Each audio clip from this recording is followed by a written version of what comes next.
Hi friends, welcome to the channel Studies in English Literature and Language, and today I am going to deal with you one of the important and well-known poems in the gamut of English poetry. The name of the poem is The Tiger, written by William Blake. You all know from our previous discussion of the poem The Lamb that William Blake is one of the precursors of Romanticism. William Blake was born in the year 1757 and he died in the year 1827. And his poems include Songs of Innocence, published in 1789, and Songs of Experience. These two volumes contain various songs, that means short lyric poems, and these two volumes of poems reveal Blake's attitude. Now, coming to the features of Blake's poetry, we can say that Blake was at heart a romantic, as his way of thinking and imagining are romantic. His love of nature is unique. His love of nature was not as unique as that of Shakespeare, but still he celebrates the rejuvenating and stimulating effects of nature in his poems. He was also a mystic, and his conception of God dwelling in human hearts is definitely mystical. He also perceived the presence of God in each and every aspect of nature. He is also noted for his use of symbols to express the abstract ideas, and his symbols express not only his abstract ideas but also his own views. His symbols are biblical as well as private. Now, coming to the use of his language, we find that there is a kind of childlike simplicity in the language which he used in his poems. There is no obscurity, there is no obtuseness in his language. Moreover, his lines have a kind of song-like melody in them, and this song-like melody is produced by the repetition of the same line or the same stanza time and again.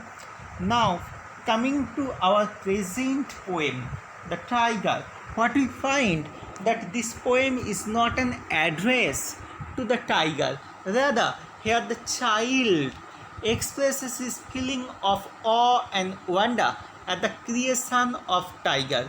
He also wonders of the fact that the God who is the creator of lamb has created this ferocious animal, tiger. Now friends, I am reading the poem with you. Tiger, tiger, burning bright in the forests of the night, what immortal hand or eye could frame thy fearful symmetry? The child is awestruck at the muscular physical body of the tiger, at the balanced shape of the tiger, and he is wondering who has created tiger.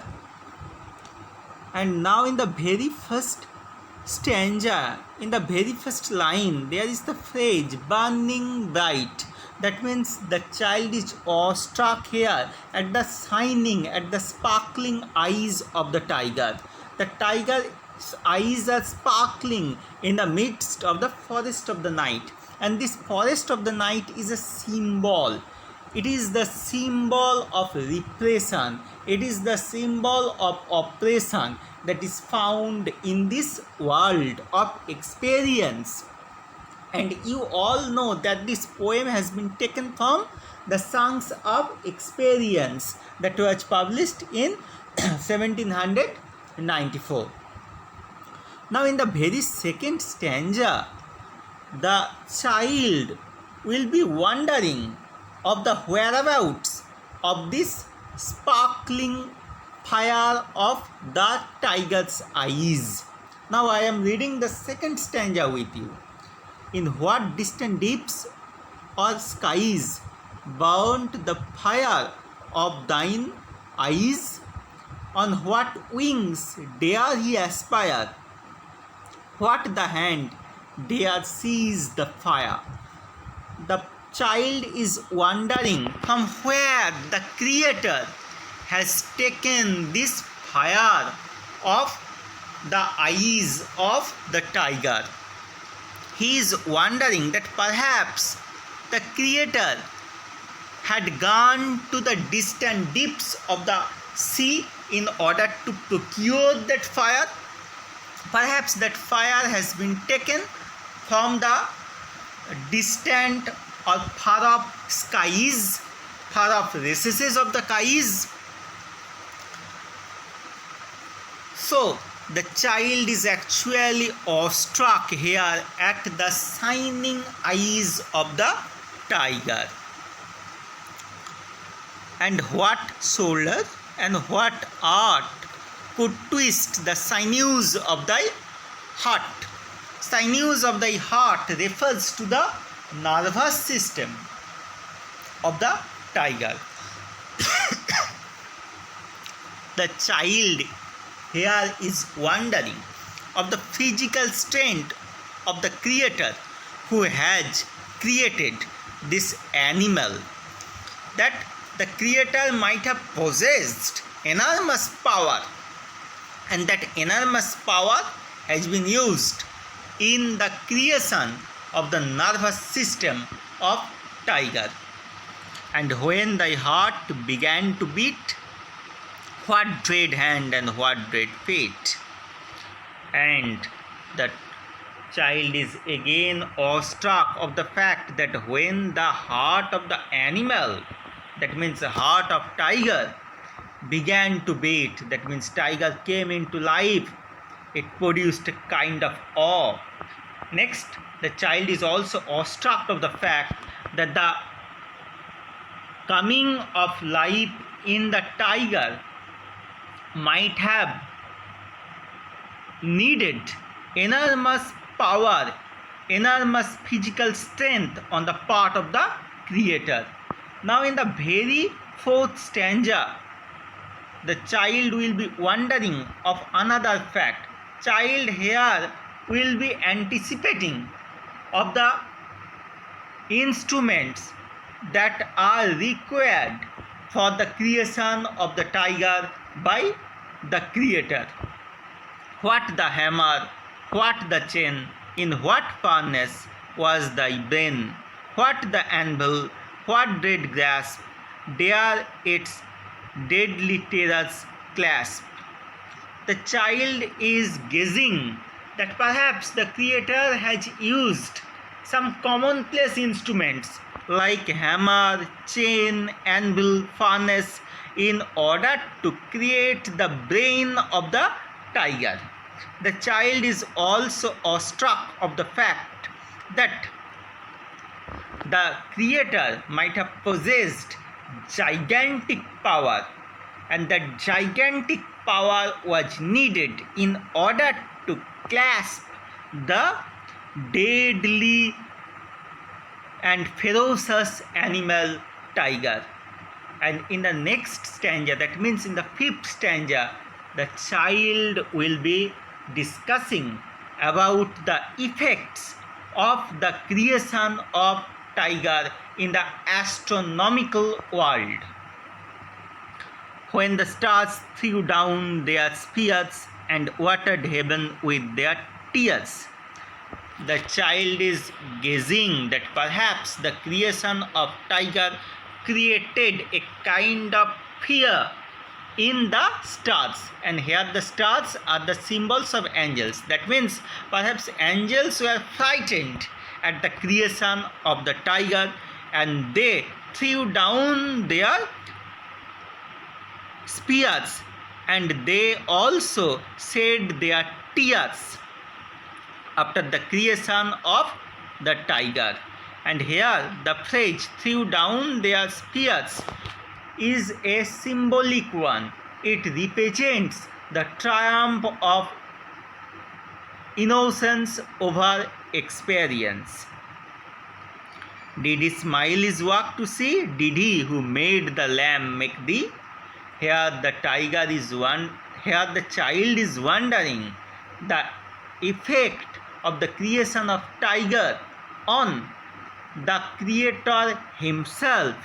He is wondering that probably the creation of tiger created timor in the heart of the creator himself, and he is also wondering that the creator who has created lamb, a meek and innocent animal, is the same creator who has created this ferocious tiger, this violent creator, this violent animal. The child is probably awestruck of the immensity of God's creation, of the variety of God's creation. And this is a Christian theme, the Christian theme that variety reveals the potency of the Creator. And in the very last stanza of the poem, tiger, tiger, burning bright in the forests of the night, what immortal hand or eye dare frame thy fearful symmetry? The same words are repeated of the first stanza, only with the exception of a single word. In the very first stanza, in the fourth line, the stanza starts with the word could, but the last stanza, in the fourth line, the line starts with the word dare. So could is replaced by the word dare, and this repetition of the first stanza in the last one actually reinforces the theme of the poem. It also adds to the song-like melody of the poem. Now, I am discussing certain salient facts of this poem. This poem is published in Songs of Experience. That was published in 1794. This poem is actually a child's expression of its sense of awe at the creation of the tiger, a violent and mighty creature. And now friends, another fact is that this poem is not in the form of a simple address to the creature, that means to the tiger. Rather, here through his interrogation, the child is expressing its curiosity at the creation of the tiger and the mysterious process involved in the creation of the tiger. Now friends, coming into the structure of the poem, you will find that this poem is divided into 6 stanzas of equal length, as each and every stanza of this poem contains 4 lines. And the very first stanza of the poem expresses the child's awe at the dreadful, balanced, muscular, physical structure of the tiger. In the second stanza of the poem, the child wonders about the shining and sparkling eyes of the tiger. He wonderingly thinks of the strength of the Creator who put fire into the eyes of the tiger. In the third stanza, the child in his own naive way thinks of the creation of the nervous system of the tiger. Now friends, in the very fourth stanza, the child wonders about the instruments involved in the creation of the brain of the tiger, and you will find that the instruments are all commonplace: hammer, anvil, furnace, etc. In the very next stanza, the child presents the reaction of the astronomical world at the creation of the tiger. He also doubts about the reaction of the Creator at his own creation. And the last stanza, as I have already said, repeats the very first stanza, and this repetition adds to the theme of the poem, and repetition also reinforces to the song-like quality of the poem. But in the fifth stanza, the last line of the fifth stanza shows the variety and immensity of God's creativity. What is the last line of the fifth stanza, friends? Did he who made the lamb make thee? That means the child is wondering that if the God who is the creator of the innocent lamb is the creator of this ferocious tiger. So, friends, the child is here actually expressing God's variety of God's creations, and this variety of God's creativity is a Christian theme. Now friends, another fact should be noted here. God is basically an icon of mercy, but he becomes an incarnation of wrath in order to rejuvenate the world from the dark forces of experience.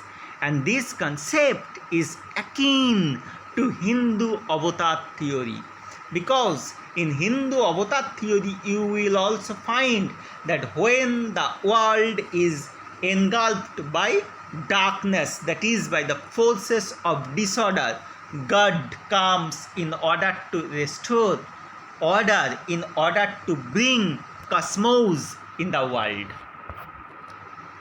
Now coming to the symbols used by Blake in the poem, you will find that here the most prominent symbol is that of the tiger, and the tiger represents the wild and ferocious forces that are essential in order to break the bonds of experience. Next, the phrase "the forests of the night" is a symbolic one. It stands for the world of experience that dim the light and block the way of innocence. Another important symbol is that of fire. Fire is here symbolic of God's wrath, God's anger that can dissolve corruption and darkness. Next symbol is that of the stars. Stars symbolize angels as well as the malignant forces of disorder and pride that block innocence. And in the phrase, the stars threw down their spears. Friends, there is another symbol. It is the symbolic manifestation of the triumph of innocence over experience, of the forces of goodness over the dark elements of experience. Actually, friends, the symbols that are used in the tiger are Blake's own. Thereby, they are the private symbols, whereas the symbols that have been used in the earlier poem, that means the lamb, are taken mostly from the Bible. So friends, that's all about this poem, The Tiger. If you like this video, kindly give a kind of like to my channel and subscribe this channel and share the video. And if you want to follow me, you may follow me in my own Facebook page, Studies in English, Literature and Language. Thanks a lot for watching this video.